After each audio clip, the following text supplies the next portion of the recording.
So today, because I like zombies and almost anything to do with zombies, whether it's a video game, movie, TV series, whatever, uh, today I'm ranking my top 7 favorite zombie universes slash franchises based on their survivability. And I'll talk a little bit about the virus that's in the movie or the show or the game or whatever. And we'll just go from there.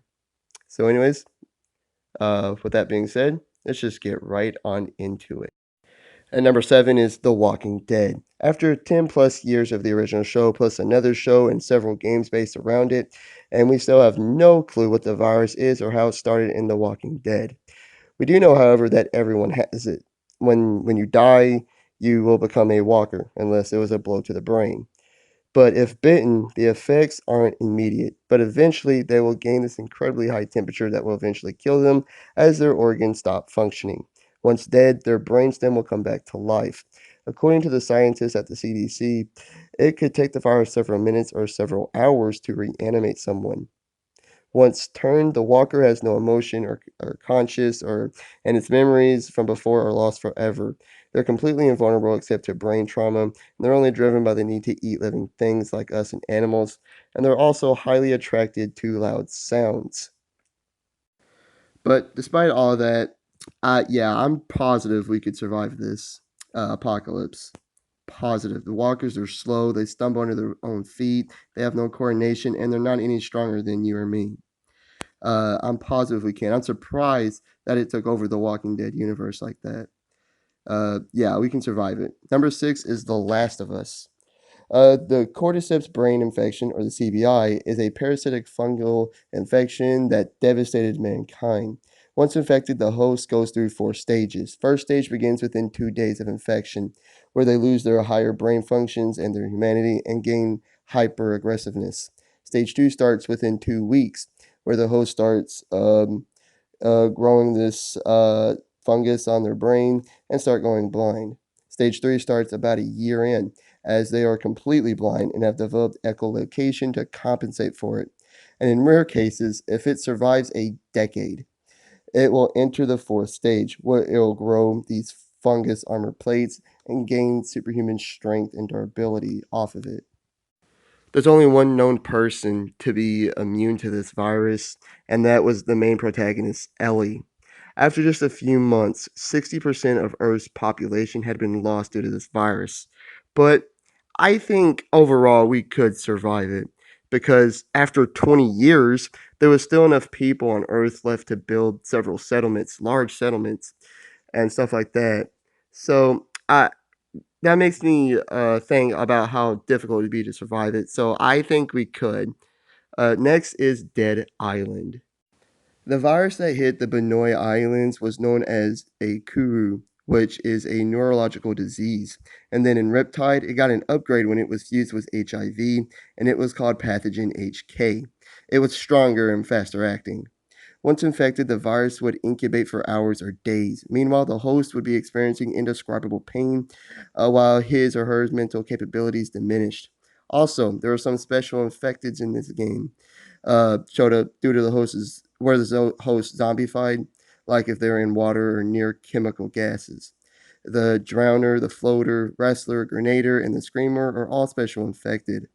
Also, based off the physical qualities of the person, the normal zombies can be faster and are stronger than others as well. But could we survive it? I'm going to say not likely. Not saying that we couldn't eventually get over it or eventually or whatever, but the virus spread and throughout the night, and most of the people on the island were gone. So I'm going to say no on this one. But number 4 is Dying Light. The Haran virus was said to be some form of rabies like pathogen that turned people into undead monsters. Once turned, most victims are these slow and sluggish zombies, kind of like from The Walking Dead. But a good portion become these incredibly acrobatic fast runners with an endless stamina and are hyper aggressive. Then there's the special infecteds that are also around, like the Screamer, the Brutes, Trolls, Bolters, and Nightmares. But all the special all the special infected have a common weakness to UV light. Once infected, the virus attacks the brain and causes them to slowly become aggressive and cannibalistic and eventually they'll start having seizures until they fully turn. But just because you get infected doesn't mean it's over for you, because there's medicine called antizin.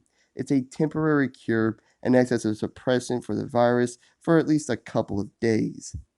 But it is not a cure. The origins of the virus aren't explicitly stated, but one theory suggests that it comes from outer space, and there is a crashed UFO that can be found underwater. But in the following DLC, it's highly hinted at the military causing the outbreak for this. And but could we survive it? No. At least not most of us. I just think most people aren't physically capable because the main character that you play as, Kyle Crane, is extremely athletic and acrobatic, and that's the real reason why can survive it. And most people, I just don't think are physically capable. I know I'm not able to. So, survival, nah, we ain't surviving this one. But number three is World War Z. The Solanum is a fluid based virus that enters the brain via the bloodstream. It uses cells in the frontal lobe to replicate itself while killing the cells, killing the host. In the novel, it took the virus 24 hours, or approximately that long, to take over the host. But in the movie and the 2019 game, it only took 12 seconds. Typical zombies were very hyperactive, hyper aggressive, very fast, and very agile and mobile with endless stamina, and they could leap very far, as you see right here. Um, and they were only driven to bite people and turn them. And in the game, there were special infected like the Lurker, the Screamer, and the Bull. It only took the virus a few days to get around the entire globe. However, if someone was already terminally ill, the virus can't detect or see them. The zombies literally run right past them as if they weren't there. It's not a cure, but it is camouflage. Would we survive this? No. I think most of us would die out before we figured the camouflage thing out. So, no, I doubt it. Number two, as you can see, is the Left 4 Dead games. During the two games, we didn't learn much about the virus, but in the Left 4 Dead comics, it's referred to as the green flu. It is a mutated strain of the rabies virus, and it mutates daily, meaning a cure is impossible. The typical zombies are fast with a limitless stamina, but there are different strands of the virus that could only survive in certain part hosts, which is how the special infected showed up, like the smoker, the hunter, jockey, spitter, charger, boomer, witch, and the tank. The virus spread so fast that the whole city of Pennsylvania was taken over by zombies in less than 2 weeks. Its origins are unknown, but there are three different theories. Acts of God, come from outer space, or is engineered by the government to be a weapon or a vaccine gone wrong. Something like that. But do I think we could survive it? No. Not when we have tanks around. These hulking abomination creatures. Nah, we ain't surviving this one. But number one is the Resident Evil franchise. There's literally no way I couldn't put this as number one because there's just been several viruses and strains of viruses in the Resident Evil franchise, like the T virus, the Tyrant virus, the Veronica T virus, the G virus, the Clay virus, Las Plagas, Ouroboros, C virus, and the mold and whatever's going on in Resident Evil 8 Village. Each one of them created their own versions of undead monsters, from regular zombies to zombies smart enough to communicate and use firearms and melee weapons and drive motorcycles, to zombies who are just as smart as those with incredible regeneration and mutation capabilities. There were the tyrants like Mr. X and Nemesis. There were other monsters like the zombie dogs and lickers.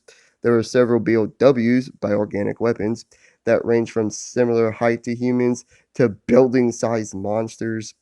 I could do an entire series of videos talking in detail about each virus, which I might too if y'all are interested in that. And it's just clearly number one because of all the different viruses and monsters that showed up throughout the entire history of the Resident Evil gaming franchise. Could we survive it? Well, not likely, just because of all the viruses that showed up throughout the entire history of the Resident Evil. There was hope at the beginning of Chris's story in Resident Evil 6. We did see him and a lot of other people chilling at a bar comfortably, taking money and all that great stuff like we would do today at a bar. So maybe, but I'm just going to go on a limb and just say no, we could not survive this. But anyways, like and subscribe if you did enjoy. Leave a comment of what you think, and hit the notification bell to be notified of all my future videos and all the great stuff. I'll catch you on the next one. Peace.